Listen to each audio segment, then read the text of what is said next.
제7장. 너희가 쓴 문제에 대하여 말하면 남자가 여자를 가까이 아니함이 좋으나 음행을 피하기 위하여 남자마다 자기 아내를 두고 여자마다 자기 남편을 두라. 남편은 그 아내에 대한 의무를 다하고 아내도 그 남편에게 그렇게 할지라. 아내는 자기 몸을 주장하지 못하고 오직 그 남편이 하며 남편도 그와 같이 자기 몸을 주장하지 못하고 오직 그 아내가 하나니 서로 분방하지 말라. 다만 기도할 틈을 얻기 위하여 합의상 얼마 동안은 하되 다시 합하라. 이는 너희가 절제 못함으로 말미암아 사탄이 너희를 시험하지 못하게 하려 함이라. 그러나 내가 이 말을 함은 허락이요 명령은 아니니라. 나는 모든 사람이 나와 같기를 원하노라. 그러나 각각 하나님께 받은 자기의 은사가 있으니 이 사람은 이러하고 저 사람은 저러하니라. 내가 결혼하지 고린도전서가 쓰여질 당시에 사람들은 영적인 체험과 지식을 얻어서 구원을 얻는다는 생각을 가지고 있었습니다. 영적인 체험, 또 영적인 지식, 이것들을 통해 저 위에 있는 이데아의 세계로 들어가는 것이 당시 사람들이 생각했던 보편적인 구원관이었습니다. 어차피 영적인 체험, 지식이 중요하기 때문에 육체로 무엇을 하든지 상관없다, 어떤 쾌락을 즐겨도 상관없다 생각하는 사람들이 있었고요. 또 영적인 체험을 위해 철저하게 금욕 생활을 해야 한다 주장하는 사람도 있었습니다. 당시에 이런 사람들의 생각이 그대로 교회로 와서 성도들도 비슷한 생각을 하게 됩니다.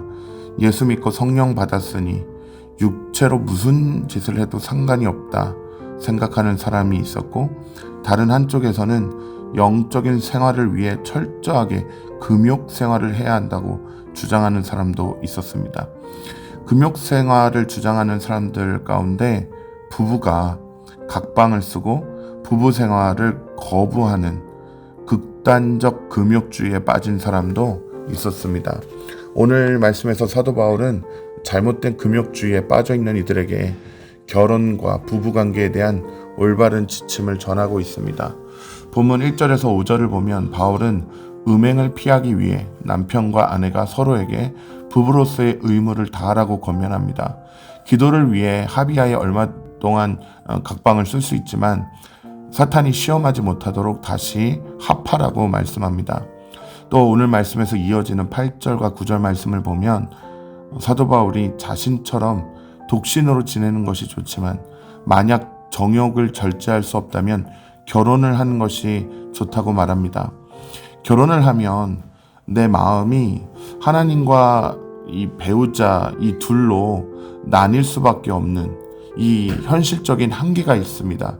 하지만 음란한 도시 고린도 한복판에서 나의 몸을 음행으로부터 지키기 위해서 결혼이라는 제도를 통해 거룩을 지키는 것이 좋다는 것입니다.